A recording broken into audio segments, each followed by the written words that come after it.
দর্শক, রাজধানীর দিয়াবাড়ি এলাকায় মাইলস্টোন স্কুল অ্যান্ড কলেজ ক্যাম্পাসে বাংলাদেশ বিমান বাহিনীর প্রশিক্ষণ বিমান বিধ্বস্ত হয়ে হতাহতদের ঘটনায় মঙ্গলবার একদিনের রাষ্ট্রীয় শোক ঘোষণা করা হয়েছে। এ নিয়ে আরও জানাতে লক্ষ্মীপুর ও মানিকগঞ্জ থেকে সাইফুল ইসলাম এবং আব্দুল আলিম।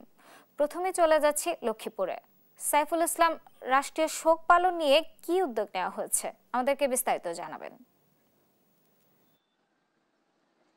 পার্বণ, আপনি যেমনটি জানাচ্ছেন যে ঢাকা দিয়াবাড়িতে যে বিমান বাহিনীর প্রশিক্ষণ বিমান বিধ্বস্ত হওয়ার পর যে মাইলস্টোন কলেজের স্কুল অ্যান্ড কলেজে যে 25 জন শিক্ষার্থী নিহত হয়েছে প্রায় এবং শতাধিক আহত হয়েছে, এই ঘটনা যে রাষ্ট্রীয় শোক পালন করা হয়েছে। তো লক্ষ্মীপুরের যে সাধারণ মানুষ রয়েছে তারা দাবি জানাচ্ছেন যে আসলে যে মানুষজন জনবহুল এলাকা থেকে যে প্রশিক্ষণ বিমান যেন উড্ডয়ন করা না হয়, সেটা যেন লোকালয় ছেড়ে বিভিন্ন যেখানে মানুষজন কম থাকে সেসব এলাকায় প্রশিক্ষণের ব্যবস্থা করা হয়, যাতে কোনো কারণে প্রশিক্ষণ বিমান বিধ্বস্ত হলে যেন এরকম মানুষ যেন নিহত হওয়ার ঘটনা না ঘটে। এছাড়াও সাধারণ মানুষ এখানে শোকাহত যে বাচ্চারা সকালবেলা স্কুলে গিয়েছিল, তারা বই নিয়ে তারা কিন্তু দুপুরের পরে বিকাল থেকে তারা লাশ হয়ে ঘরে ফিরছে এবং আগুনে বেশি মাত্রা আগুনে পুড়ে যাওয়ার কারণে অনেকে লাশ শনাক্ত করা যাচ্ছে না। এখানকার মানুষজন দাবি জানিয়েছেন যে যারা আহত হয়েছে তাদের জন্য সরকারি খরচে পরিপূর্ণ চিকিৎসা দেওয়া হয় এবং প্রয়োজনে তাদেরকে বিদেশে নিয়েও যেন চিকিৎসা দেওয়া হয়।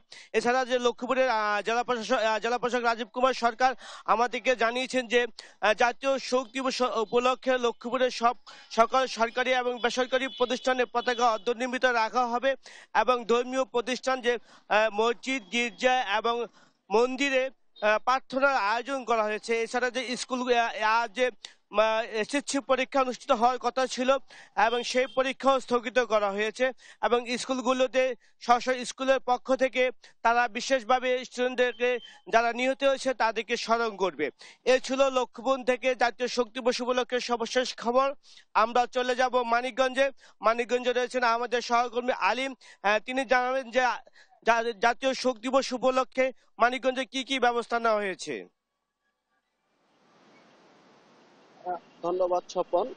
গতকাল ঢাকার যে উত্তরার যে মাইলস্টোন স্কুল অ্যান্ড কলেজে যে বিমান দুর্ঘটনা ঘটে, সেই বিমান দুর্ঘটনায় যে হতাহতের ঘটনা বিষয় কিন্তু আজ রাষ্ট্রীয় শোক পালন করছে। তো আমাদের মানিকগঞ্জের জেলা প্রশাসনের পক্ষ থেকে জানানো হয়েছে যে গতকালের যে মর্মান্তিক ঘটনা ঘটে, সেই ঘটনায় যে সরকারি, বেসরকারি এবং আধা সরকারি যে প্রতিষ্ঠানগুলো রয়েছে সেই প্রতিষ্ঠানগুলোতে জাতীয় পতাকা অর্ধনমিত থাকবে এবং যে ধর্মীয় উপাসনালয় রয়েছে, যে মসজিদ, গির্জা, মন্দির, সে সবগুলোতে কিন্তু আজ কিন্তু তাদের জন্য দোয়া চাইবে এবং জেলা প্রশাসন, পুলিশ প্রশাসন, বিএনপি, জামাত ইসলাম এবং এনসিপি থেকে শুরু করে যে রাজনৈতিক দলগুলো রয়েছে তারাও কিন্তু এই গভীর শোক এবং সমবেদনা জানিয়েছেন।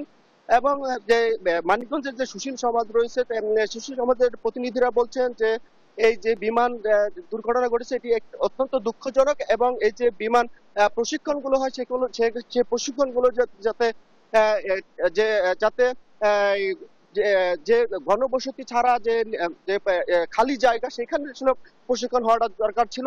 আসলে যে মর্মান্তিক ঘটনা ঘটেছে, যে ছোট ছোট বাচ্চারা স্কুলে গিয়েছে সেখানে যে ঘটনা ঘটছে, এটা আসলে একটা হৃদয় বিদারক ঘটনা। তারা যেটি বলছেন যে যারা আহত হয়েছে, যারা চিকিৎসা দিয়েছে তাদেরকে প্রয়োজনে যেন বিদেশে নিয়ে চিকিৎসা করানো তারা দাবি জানিয়েছেন এবং যে রাজনৈতিক দলগুলো রয়েছে তাদের নেতা কর্মীদেরকে নির্দেশনা দিয়েছে যে যদি রক্তের প্রয়োজন হয় যাতে ঢাকা গিয়ে যে হাসপাতালগুলোতে ভর্তি রয়েছে সেগুলোতে যে যাতে রক্ত দিতে পারে সেই জন্য নির্দেশনা দিয়েছে এবং জেলা প্রশাসন পক্ষ থেকে বলা হয়েছে যে প্রত্যেকটি যে শিক্ষা প্রতিষ্ঠানগুলোতে পরীক্ষা চলছিল সেগুলো বন্ধ করেছে এবং যে শিক্ষা প্রতিষ্ঠানগুলো রয়েছে সেগুলো তাদেরকে গতকালের যে ঘটনা ঘটে সেই ঘটনার শোক পালন করার নির্দেশনা দেওয়া হয়েছে। তো আমরা এই পর্যন্ত যতটুকু খবর পেয়েছি যে গতকালের যে ঘটনায় 20 জন নিহত হয়েছে এবং 171 জনের আহতের খবর আমরা পেয়েছি। তো এই ছিল আমার কাছে মানিকগঞ্জের রাষ্ট্রীয় শোক নিয়ে সর্বশেষ খবর। পার্বণ।